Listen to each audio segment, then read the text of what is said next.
पहचाने ये कौन है? ये हैं अमेरिका के प्रेसिडेंट बराक ओबामा की बीवी। दोनों भारत के दौरे पर गए थे। मिशेल ओबामा ने मुंबई के एक प्राइमरी स्कूल के बच्चों को दिखा दिया कि नाचने में वो किसी से कम नहीं। ये नज़ारा देखकर बराक ओबामा भी झूम रहे थे। बच्चों ने सोचा उन्हें भी स्टेज पर उतारा जाए। शुरू में कुछ मुश्किल ज़रूर हुई, लेकिन उनके खून में अफ्रीकी लय जो है, ये ब्रा कह रही है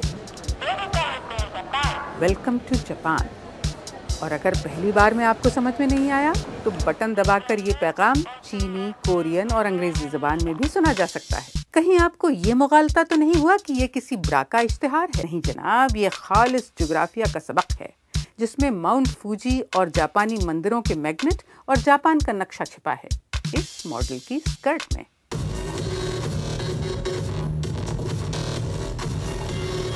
इनका नाम है रूथ फ्लावर्स, लेकिन ये दुनिया में मैमी रॉक के नाम से मशहूर हैं। 69 साल की रूथ बड़ी डिमांड में रहती हैं।